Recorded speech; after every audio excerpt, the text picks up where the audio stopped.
Welcome to Season 4 of the Knack for Business podcast. We have a question for you. Are you struggling to stand out and earn trust while buyers endlessly compare options in today's messy middle? That's exactly what Martin will tackle. In this episode, he'll break down how buyers really make decisions, why trust and timing beat flashy features, and how small businesses can show up smarter without over responding.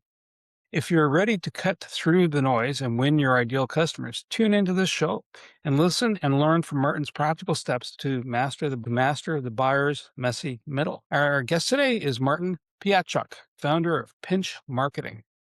Now, let me tell you about Martin. He's the founder of Pinch Marketing, obviously, a boutique agency helping technology vendors and partners design campaigns that align with how buyers actually buy. With 20 plus years in tech, SaaS, and channel marketing, Martin has led initiatives for AWS, which is Amazon Web Services, SoftChoice, Zscaler, and Veeam, consistently helping businesses cut through the sea of sameness and earn trust in competitive markets. Martin, absolute pleasure having you here today. Welcome. And do you have a favorite quote or saying, sir? I do, but before I do, thank you very much for having me on. Super happy to be here, Bernie and Wayne. Thank you for having me, and hello to the audience. So hopefully we will discuss some interesting things that will be beneficial for all of you. But my favorite quote, I always like to think of better people who are better and smarter than me, better than Albert Einstein saying, in the middle of every difficulty lies an opportunity. So I think I want to start with that. I like that quote. I've heard it mentioned in several different ways before in the past. So the biggest mind shift for SMBs, small medium businesses, need to make, you don't need a funnel anymore. So what is a funnel, and what is it different that you don't need a funnel anymore? Yeah, so funnel is what we describe in marketing or sales as essentially this linear path, or this sort of this funnel that goes from top to bottom, meaning, you know, buyers typically, or at least that's how we thought about it, is people start with the awareness phase, going down to consideration, selection, and ultimately to buy. And we always thought about this as a sort of a linear process, right? Like they learn about us, they get to know us, they get to trust us, they get to know our products, and then ultimately they say, okay, I'm ready to buy. And I think that's the biggest crux of the issue, that's no longer really the case. So we have to stop thinking about marketing and sales funnels, but really start thinking about what we call orbits. So because buyers bounce back and forth between exploration, evaluation, the biggest shift is realizing you don't control that sequence. You're really not in control of what that buyer does and when they do it. So your job is really to stay memorable, trustworthy, and useful whenever they dip back in. So that's pretty much what that is. I love the title. Tell me about a messy middle. I want to hear more about this. Yeah, so messy middle. I can't take credit for this term. So this is something that was coined by the Google research team. Actually, they, as you can imagine, they have thousands or millions of data points, or trillion of data points, and they really better understand how people shop these days. And what they found is that the messy middle is basically this in-between stage between when the buyer becomes first aware of a solution or product to, and then, to the end of when they're ready to sign the dotted line and buy a product, right? So the messy middle is everything in between. So if you think about this awareness, interest, decision, purchase, which was the before stages, now it's people are saying people are in this messy middle because they loop endlessly between all these different tools. So it's not a linear path. It's just like they go back and forth. They jump. They instantly, endlessly loop back and forth. So they go Googling, they go asking peers, they're second guessing themselves. They come back again. I have this analogy I want to use. You watch Netflix probably, right? I think we all do. So I use this analogy. It's like when you go first to Netflix, you see all these thousands of titles and you're like, okay, where do I start? Right? So maybe the algorithm giving you a recommendation based on what you watched in the past. Maybe you watch a trailer that's on Netflix. Then you go and read the review on Rotten Tomatoes. Maybe you remember a friend telling you about a show that they really loved. And then you go in and you're like, okay, maybe I'm going to watch another trailer, and then you forget about it. You come back 2 hours later. So the process of you actually choosing when you're going to start playing is quite more complex than it ever was. So that's probably in a nutshell how I want to think about the messy middle. Wow. So is this You deal with tech. Does this apply to all businesses? And what's the first time you saw a client going, "Wow, eh, ta-da, eureka"? Well, yes, I do think it applies to most buying decisions. I think some obviously decisions are easier than others, like you maybe buying a gum at a store or a drink. But a lot of these decisions are probably happening in our unconscious. We don't know why we're making those decisions. However, when did I make this connection first? I think I was working at this big tech reseller, and I was part of this task force to trying to figure out client retention. So it's not necessarily about selling to a product, but it's trying to retain a client. And the initiative was started off by me being asked to say, "Hey, how can we save those clients that just left us? They stopped buying from us." And what I quickly realized is that it doesn't matter what kind of offer we put in front of them, they will not come back. It's too late. And the idea was that the beginning, you can't save a relationship. You have to start with the first hello that you have with the potential prospect or a customer. So it's all these touch points that we're going to have throughout the whole lifetime with the customer that is critical before the sale, during the sale, and after the sale. And so we realized that it's kind of like, I use the analogy when you're in troubled relationship, you've been there for 20 years, and then your wife tells you or your partner tells you, "Hey, I'm leaving." Taking them on a Hawaii vacation is not going to solve the problem, right? Like that problem should have been fixed, probably 20 years ago in this little micro steps. So this is kind of how I'm thinking about this, is that what we realized that you cannot save a customer when they already decided to leave. You have to start with the onboarding process. So we've built something very different. We built this 360-degree marketing campaign and customer success and onboarding program that essentially looked at every single step since before they buy the product, once they buy the product, and until they leave. So we would send up personalized messages, welcome messages. We would tell them like what the statuses of their licensing are with that particular product. It was a SaaS, it was a big, very famous SaaS product. I don't name names, but it's trust me, it's a big one. And once we implemented that, so basically these ongoing touch points with the customer, we realized that the retention rate increased by almost 5%. Now, it doesn't seem like a big number, but to them, it was millions of dollars on an annual basis. So that's kind of really dawned on me that we have to really focus on building and retaining the trust with our customers or prospects. So that's the critical part. So that was I know it's not necessarily that it wasn't the messy middle on the sales cycle side, but it was definitely about that relationship and really being in front of the customer or prospect throughout the whole cycle, right? Not just the beginning, hoping for the best and shutting the door and saying, "Thank you, here's my check. I'm going to cash it today." So that was sort of the aha moment that I had at that point in time. So I had to start thinking about differently how I'm going to manage those relationships with prospects and customers. Martin, I almost dread getting into the science, but I can't avoid it. Tell me about behavioral cues so to stay memorable. That's exciting and scary. Yeah, it is exciting and scary. I always like to think that marketing is a bit about psychology. It's probably quite a bit about psychology and how we think about this. I have a couple examples for you. Everybody probably has a Nike pair of shoes in home. Uh, and the how people think about buying shoes is not what we necessarily think about it, right? So, runners don't necessarily buy the shoe because they have the most advanced cushioning technology. Now, Nike might actually have that, but that's not why they buy it. Why they buy is because they trust Nike.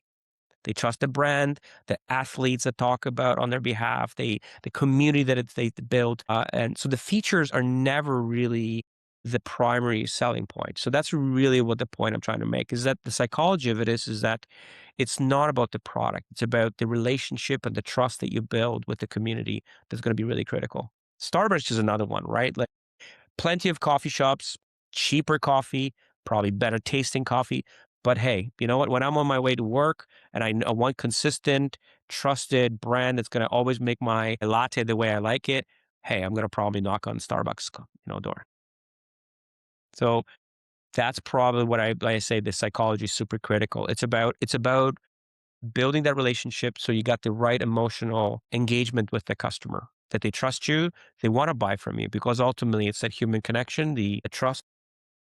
And you know what, 95% of decisions are probably made emotional when we buy. So That's where I'm coming from. Interesting. Does that even outstrip? Because if you're talking about B2B, you're talking like major SaaS companies, and they're going to go buy a network switch. Other than brand name or reliability, past reliability, they're looking at the specs. So is there kind of a point in time like B2C, like you said, if I'm looking for that coffee and I know that particular vendor has it, and whether they're famous or not, I'll go there, right? But at a certain point in time, does emotions ever kind of take a more of a backseat, or is it always predominant? Even when you know you're the analytical type, it needs to be 2 centimeters wide, no larger, no thinner, right? And you have that kind of like precision. Is it always behavioral then tied into that? I think that from a buyer's perspective, I think yes, we all have preconceived notions of what that product or solution needs to do for us, right? So like you said, maybe it needs to be 2 centimeters long. It has to fit that hole.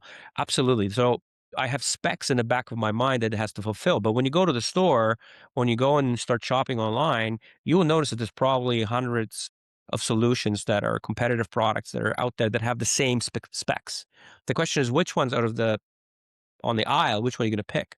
I think that's what I'm talking about. It's like, how do people think about choosing that best product that fits those specifics, right? Because a lot of products will fit the profile of, oh yeah, it's the right length, it's the right width, it says all the features that I need. But now, how do I choose this plethora of choice?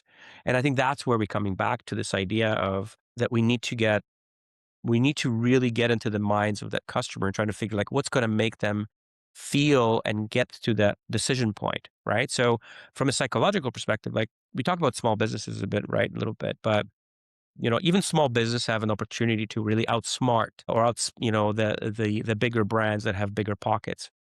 And I think there's certain tricks you can use, like heuristics, like so social proof, where others are telling your story for you. Others like me chose this, or the authority bias, where we could say experts like so and so recommended this product, right? That's why influencer marketing is becoming a big thing, because now you're not necessarily hearing from the brands themselves, but you're hearing from the experts out there telling your story, the ambassadors of those brands, or things like the power of now. Ready in 30 days, ready in 30 seconds, ready to implement. So those are the nudges that you can use to sort of put that customer into your court without necessarily having like a Super Bowl budget. I think this is really interesting. But you learned this over a series of time and events. When you were standing at the pool near the deep end, how did this process start? How did you begin? Well, I can tell you how I did it. I mean, like I've been in the trenches for 20 years. So I've seen it through a lot of failures. Let's just put it that way, and a lot of data points, right? So we always learn not from our successes, but probably more so from our failures.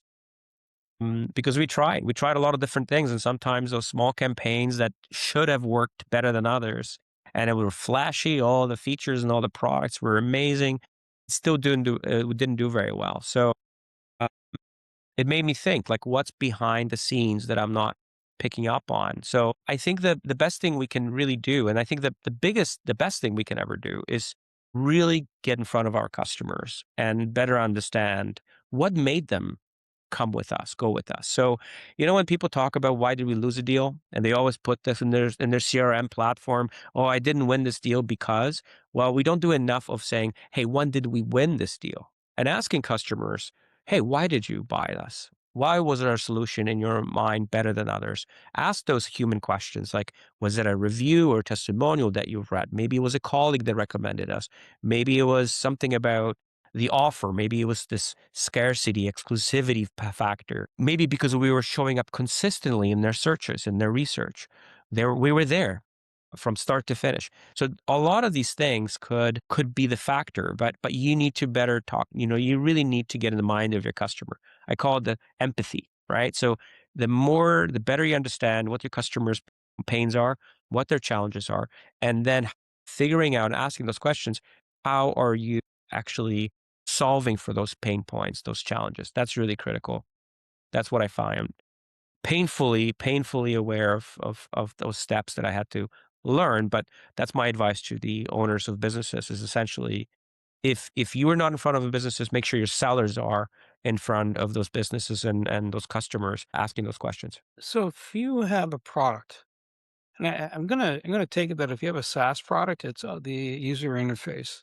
But if I have a widget, let's say a mouse or a microphone, it's going to be a little bit more. Does it work? But what does it feel like? How does when I the haptics of it, the visual appearance? There was a in Instagram. There was someone talking. Actually, it was LinkedIn. Yeah, the shape of a bottle, if it's tall and lanky, means it has an inference that it's more expensive and, you're going to pay more. Mm. How do you shape that? And not that the value is not there, but how do you shape the end result going out the door, whether it's virtual or in hand? How do you shape it so you kind of optimizing it? Do you do like different iterations? Come back to the sales team and huddle and like, okay, tweak here, tweak there, or do you do like A/B testing or what? Mm. Yeah, I'm a huge fan of experimentation. Chances are you'll never nail it on the first try. But let's assume that you, as a business owner, that you have a vision, you have a North Star, you know who you're going after, you know how you want to be perceived and seen in the world. I could talk about differentiation and the sea of sameness a little bit later on, but this idea of you have to find your place that you own, meaning like what are you really, really good at that nobody else can do better than you? I think that's what we first and foremost, that's really the key here. And if you don't know the answer to that question, you really should think hard and bring in the folks and ask the tough questions, bring in the sellers, bring in the customers and say like, okay, why did you select us? Why were we better than the other folks?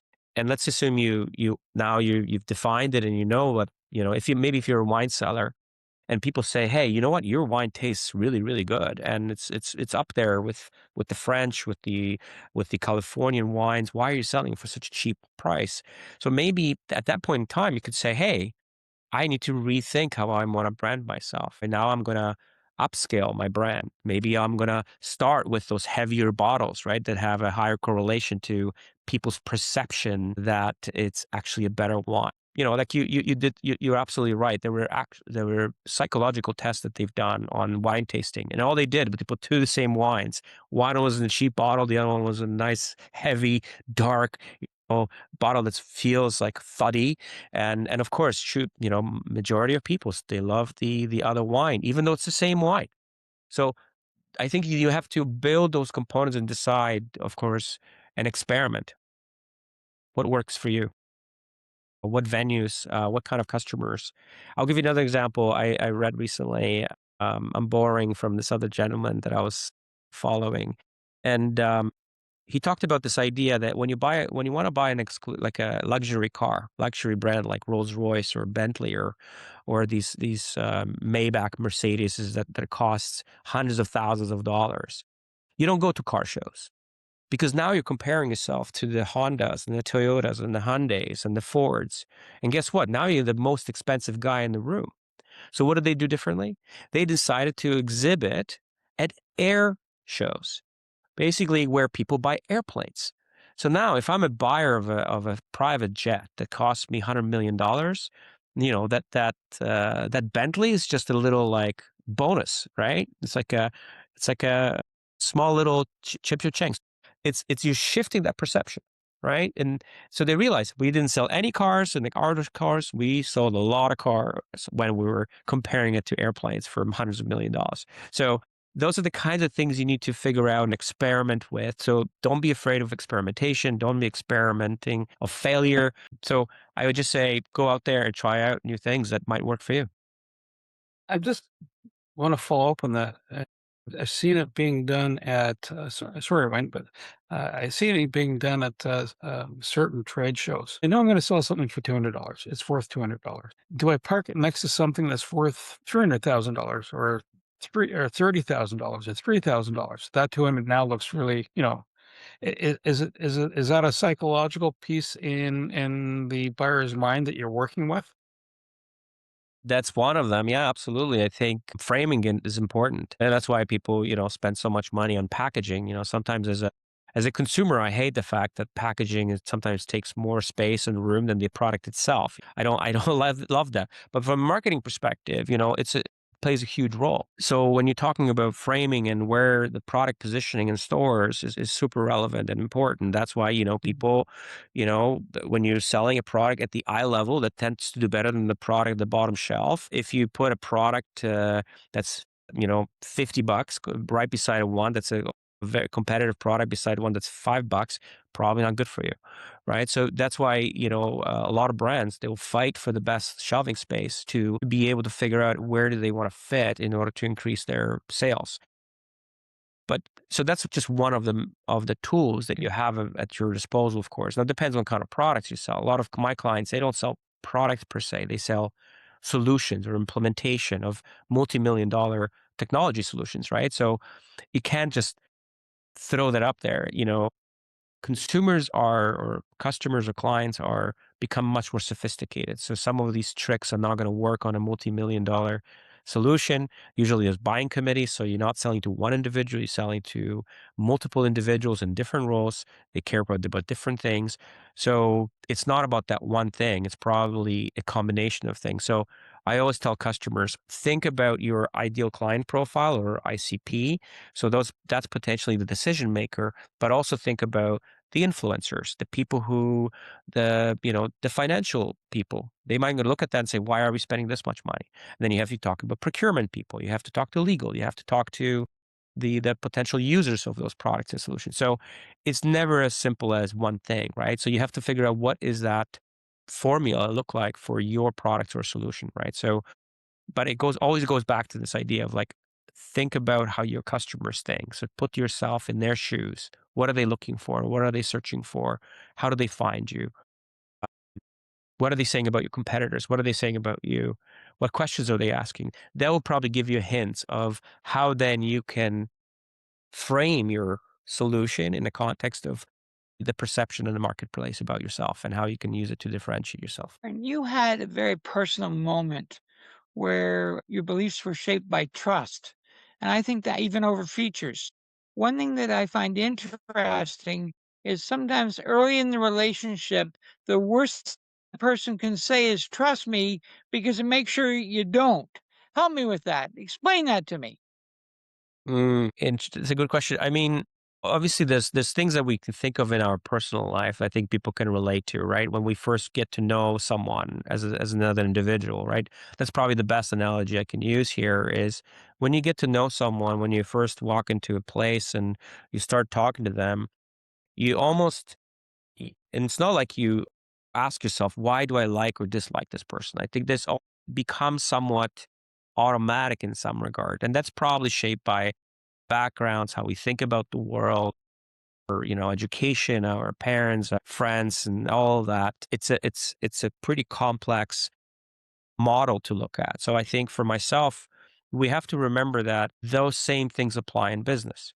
People like to buy from people, not brands, right? So they want to deal with people that they like. They want to deal with people that they have similarities with. They want to deal with people that understand them. They're good listeners, they're empathetic, there are problems.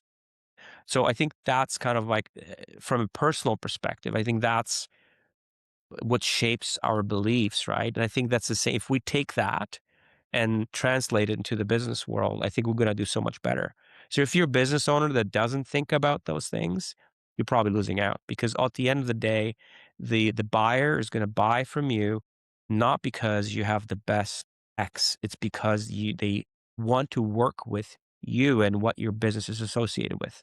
So it's you become the extension of that perception, right? So the people that work there, that's why it's so important that the people that those buyers are interacting with are so critical. We talked about, I think you called it authenticity, Wayne. It's so important to be authentic, to be trustworthy, that's why, the sleazy sales, car salesman, you know, that philosophy is long gone because guess what? Like, if you want to buy another car, would you ever go back to that guy? Probably not. Right. So it's all about the long relationships that we built with our prospects and customers that are super critical. The second time today I've heard this phrase, and the last time I heard it was actually editing another podcast. Huh. So I'm doing it, talking about valuations, and she was going to her hairdresser. out in Alberta, and Buddy moved from one location to another, and she followed him. She didn't keep following him all the way to Lebanon, though. Apparently, that was too far for the transit for a haircut or for getting your hair styled. But in an instance like that, how do you know the product is good? In this case, if you treat the hairdresser as the artisan, but if you're dealing with, let's say, a salesperson, and you know the product's still good, and there's a change, we retire, we move on to other jobs, we relocate maybe to Lebanon. How do you transfer that connection between the customer to the next person that's handling the sales arrangement, the sales engagement? Yeah, it's a good question. I think that there's a few things I would say. Number one is don't make sure that the relationship that the customer has with you is not only with one individual. I think there's always this risk that they forge a close relationship and something happens to that individual. They leave the organization, they bus hits them, whatever, right? There's things happen. So I think it's always important that there's some transference, like succession plans, or there's this that the relationship is shared. So an example could be if you're dealing with a SaaS organization. Well, yes, there's a salesperson that you've dealt with, but then there should be also a relationship with the account manager. There should be a relationship with the customer service person, with the customer success person. Maybe even the CEO of the person might want to say hello to and do the welcome of that customer. So I think that you need to spread that relationship over multiple people so that it's not just that relationship with one individual, it's now a relationship with the whole company and multiple different individuals, maybe for different functions. I think that's really important. But let's say if you don't have that and that one individual does own that relationship and that trust with that prospect or customer, I would say it was really important that, the transition has to be solid. So let's say the salesperson has said, okay, I'm adios, I'm leaving, getting you 2 weeks. Then I would use that 2 weeks to basically go on site with that customer or get to know the customers as much as possible to essentially try to build that trust in that transition period. I would say that's not ideal. You probably should have done all the steps beforehand. That's if you're in that space, that's probably what you should do. But never wait for the sales rep to leap and then pick up the phone and start calling the customers. That's probably the worst thing you can do because chances are that customer's like, oh man, do I have to explain myself one more time? Do I have to tell them everything from the get-go? You don't want that. You want to make sure that your tools and your systems, your CRM platform has as much information, intel about those customers. So you don't put that onus on the customer to retrain you. It has to be done internally. Martin, one thing that you talk about is helping the client speak with a unique and authentic voice. I'm interested in industries that you think do this very well, maybe clients of yours, maybe not.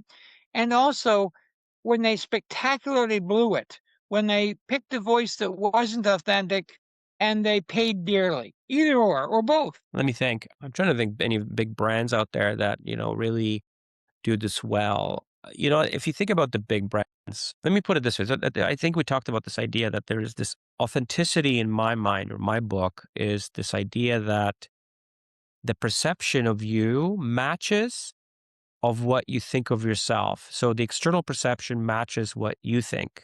So if you nail that and people agree with what your perception is of yourself, then your chances are that you'll probably be fine. So I've seen this happen, like where it falls apart, and I'm not going to name names because I don't want to call the baby ugly, but I want to say that there have been situations where the CEOs and people go into the boardroom and they say, we want to be known for this because we want to be the best in this. And they go and talk about, and they come up with the messaging and positioning, and they say, this is what I'm going to tell the world. And then they go into with that message, and then their customers or prospects go, that doesn't sound like you. That's not what we think about you. I know that's maybe what you think, but that's not, we don't believe that. So if you need to have that mechanism to make sure that you're true to yourself and that your customer agrees with that statement. Now, if you want to improve and you want to tell the customer, hey, you think of us badly and there's negative perception, maybe negative reviews about our products, our solutions, then take it in. take it to the chin and say, okay, what can I learn from this? And go to the world and say, hey, I know that we screwed up here. I know that we we could have done that better here. And then taking it and saying, okay, these are the steps that we will need to do and take to improve, and show them every step of the way, saying, hey, here, we said we're going to do this. We did it. Did that reach your expectation? Did that land for you? Yes, no, yes. Excellent. Okay, this is the next step. So you can rebuild and build from maybe the bad place and build up from there. Start again. It always goes back to the customer. If there's something there you could have done better, own it. Own it. Don't shy away from it. And then work backwards and figure out, like, what could I do differently to manage and change that perception in the marketplace about us. That's really, really, really critical. And it's difficult because it's, once people make up their mind, it's challenging. So you have to be really transparent in how you're going to do that and do it. So small little micro steps so they can come back and tell you, okay, all right, I see what they're doing. And it doesn't happen overnight. If you think about, cars, like, I want to say the Japanese brands, back in the 70s, when they entered the North American market, they were seen as the cheap choice, right? That is probably going to fall apart on you. But guess what? Over the years, they've gotten better and better, slowly but surely. And now what? I just bought a Toyota Lexus, and why did I buy it? Because it's probably one of the most reliable cars that's on the market right now. It doesn't break down. The maintenance costs are low, but it didn't happen overnight. Look, it took them 50 years to get there. So fixing the problems is not easy, and fixing the perception is not easy. Like small micro steps over a longer period of time improve. Now, in terms of the brands that did a really good job, I think I'm thinking about, like, I don't know if you guys know Dyson, right? Dyson vacuums. When they first came out of the market, people were like, I don't need another vacuum cleaner. You know, and then you don't tell them about why this particular vacuum is better than others. But what they done is that they pivoted in how they're positioning themselves with thought leadership content, engaging with the audiences. So it wasn't about the suction power or the cyclonic technology. It became more about, hey, this is cordless freedom that you will have. There's this, it will trap allergens. It's great for families. I think so. They reframed how to look at the value and the problem solving, and that's why people were paying, 5x of what they would normally pay for a vacuum because of those. Because people looked at that and say, "Ah, yeah, it's worth it," because I believe they've done a really good job convincing me that it really is good for my family, and I'm going to invest in. So it feels like I've been a long monologue there, but hopefully that answers your question. Martin, if you were a startup founder and you've been listening and paying attention, which is good, what's the bold move they can make after this episode? Maybe even right after this episode. I think that, like I said before, don't try to be everything to everyone. Pick that one area that you can own and be the best at, and make sure you have a good storyline and a lot of social proof out there to tell that story. So it's not a story told by you, the founder, it's the story told by your customers on your behalf, and own that. Maybe it's a killer case study. Maybe it's a really thought-provoking leadership content piece. And remember, you won't win everywhere. Winning in the messy middle is really about allowing the customer to be in the driver's seat. So be everywhere and all the time. Don't just try to go to one kind of campaign and hope for the best, one offer that's going to hopefully sweep them off their feet. No, like, be out there with thought leadership, with your own expertise. Make sure your customers are speaking on your behalf. Make sure your employees also tell the story. They're also your ambassadors. So I think that's what I would do. In this messy middle, it's about giving the power back to your customer to be in the driver's seat and owning that one thing that you can build trust around and the conversation around your brand. So I think that's where I would say. So, Martin, if someone's listening to this podcast and go, you know what? I got to reach out to Martin. How do you want them to reach out to you? And where do you want them to reach out to you from? Like Canada, North America? I'm in in Canada. I'm in Toronto, Ontario, but of course, everybody's on LinkedIn. So feel free to look me up on LinkedIn or go to our website. It's probably easiest. My name is not the easiest to remember, but pinch.marketing is. So hopefully check out our website if you have any questions or if you want to, brainstorm some ideas. Happy to help. Happy to have a conversation with you all. Martin, do you have any books or podcasts out there right now? Do I have any podcasts right now that or books? Yeah. Well, I haven't written a book yet. As much as I like to think I'm a decent writer, it would take me for obviously 7 years to write something, but we do actually do these short interviews with other marketers where I interview them. It's called the Pitch Of series. It's actually, you can find it on LinkedIn and YouTube.